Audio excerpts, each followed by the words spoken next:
Welcome back to Review and React channel. Samsung Galaxy S8 specs. 5.8-inch Quad HD Infinity Display, AMOLED.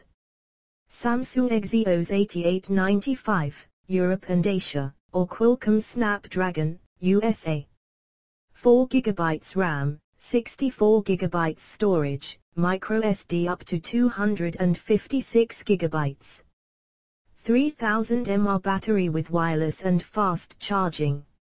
Rear camera, 12 megapixels, f/1.7 aperture and dual pixel sensor. Front camera, 8 megapixels, f/1.7 and autofocus. Iris and fingerprint scanner. Samsung Bixby personal assistant. Android 7 Nougat with Google Assistant. Stunning design. Let's start with the design, where nothing comes close to the Galaxy S8.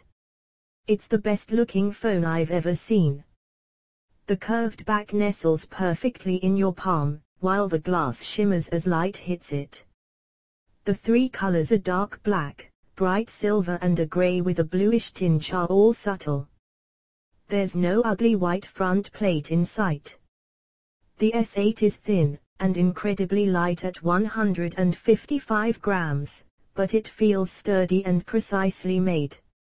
It's IP68 water and dust resistant, so it's good for 30 minutes to depths of 1.5 meters. The glass is a little fingerprint prone, but no worse than any other glass phone I've used. Like the recently launched, and still excellent, LG G6, the front of the Samsung Galaxy S8 is almost all screen. And this is really what makes the S8 stand out. Unlike with the G6, though, the display here melts away into the sturdy metal rim. There's no Edge version this year, because both versions have a sloping panel. It's a much subtler curve than on the Galaxy S7 Edge, just like on the Note 7, and that makes it a lot easier to use. There's still a bit of extra reflection on this portion of the screen, but it's a small trade-off for such an eye-catching look. Having such a big display and tiny bezel means there's no room for the fingerprint sensing home button to sit on the front. Instead, it's on the back, next to the camera. It's one of the few things I don't like. I hit the camera multiple times when testing it out, but maybe I'll get used to it. HDR comes to phones. There's more to the display than just the curves, actually a lot more. First off, it has a new aspect ratio of 18.59, rather than 16:9. This means it's taller, essentially giving you more space in a body that isn't that much bigger than the S7s. While the Galaxy S7 had a 5.1-inch display, the S8 has a 5.8-inch one. It sounds huge, but the phone itself feels compact, and Samsung is keen to point out that it can still be used comfortably in one hand. Like the majority of Samsung phones, the panel is AMOLED and has a slightly odd 2960x1440 resolution. It's also Mobile HDR Premium certified, so you'll be able to stream HDR, high dynamic range, shows from Amazon Prime and Netflix when those apps are updated. HDR is arguably the most important evolution in TV tech in recent years, giving you better contrast and a brighter picture.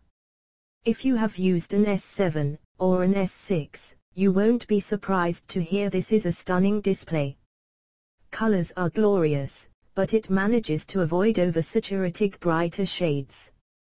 A short HDR clip showed off inky blacks, and blues and reds that looked like they were painted on the display. Photos struggle to do it justice, but it's easily as good and probably better than the HDR display on the LG G6 and the 4Kelvin one on Sony's Xperia XZ Premium. Desktop experience. Well, aside from hopefully improving battery life, that extra performance is being used to power a new feature called DeX. I like to think of this as Microsoft's Continuum, but without being terrible. Like Continuum, DeX requires a sold separately £150 dock that connects to an HDMI-equipped monitor and turns your Galaxy S8 to a mini PC. The dock also has power, 2 USB-A ports and an Ethernet connector along with a smattering of fans in the base to keep the phone from getting too hot. Dock the phone via the USB-C port inside the cradle and a new desktop which looks a lot like Windows 10 pops up. Your apps are displayed in a very familiar layout and there's a dock along the bottom that lets you access all the phone and text functions of the phone. What makes this so much better than Continuum is app support. Apps are resizable and bounce between phone and tablet versions depending on how much you stretch them, and you can have loads open at the same time. I opened the browser, Lightroom, Google Photos, Facebook and the whole suite of Microsoft Office apps and there wasn't even the slightest hint of slowdown. You can even stream your actual Windows desktop if mobile apps aren't quite enough. It won't completely replace your PC, but it's the best interpretation of this feature yet, and something I'm interested to try more.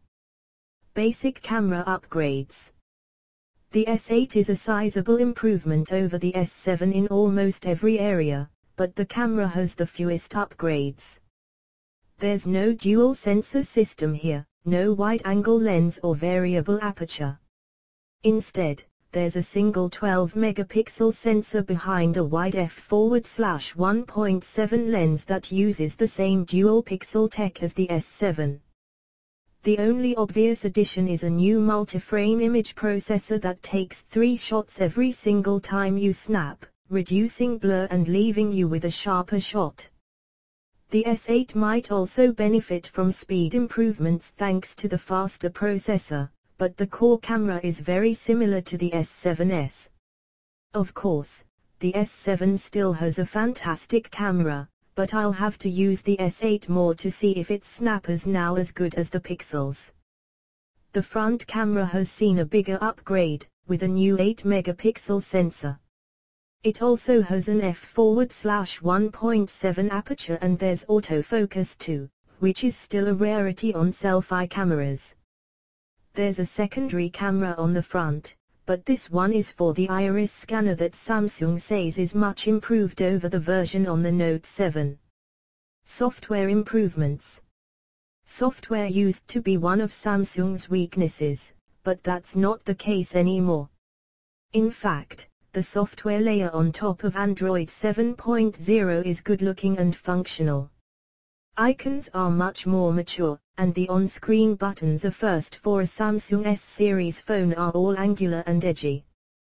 The stark white color scheme is clean and crisp, and all of Samsung's native apps have adapted that look. Google Assistant is on board, although I doubt there will be Daydream support, as that sort of clashes with the newly updated Gear VR and its snazzy motion controller. The biggest software addition is Bixby, Samsung's Siri rival. This personal assistant is stuffed into the software and pops up everywhere. There's a dedicated Bixby button on the side, so you don't need to call out an awkward phrase to get it going, and the camera has a setting for scanning everyday items and searching online for the best price. The leftmost home screen is Bixby's home, and it feels like a souped-up Google now. It displays news, steps, your heart rate, suggested YouTube videos and so on. You can talk to Bixby, but on release it'll only support Korean and US English. British English is coming later in the year, as are other languages. Another new app is Samsung Connect. This is like Apple's Home, and connects to a SmartThings hub to let you control your entire smart home from one screen. It's cool, I guess, but you'll need to be heavily invested in the SmartThings ecosystem to make full use of it. The final piece of the puzzle is the battery, and it's an important part for obvious reasons. Samsung is taking battery safety very seriously, as those constant TV adverts running you through its procedures demonstrate. There's a 3000 mAh cell inside the Galaxy S8, which feels very small to me. Considering it has to power that 5.8-inch mobile HDR-ready display, I feel it should be bigger. Still, Samsung says it'll get you through the day thanks to the more efficient processor. Wireless charging is still here, even on the European model, take note, LG, and adaptive fast charging too. First impressions. The Samsung Galaxy S8 is a new beginning for flagship phones. It's a gorgeous sliver of tech that utilizes its power for extending the experience beyond the 5.8-inch display, thanks to DeX. It crams a huge screen into a compact body, without sacrificing features such as water resistance and expandable storage, and takes phone design to the next level. Once you've picked up an Galaxy S8, all other phones feel somehow less interesting. My only reservations are minor. Will the battery last the day? And can that camera go one better than the Google Pixels? Oh, and it's going to be expensive, but what flagship phone isn't these days? Unless Apple finally innovates again with the iPhone 8, then Samsung will once again have the best phone you can buy.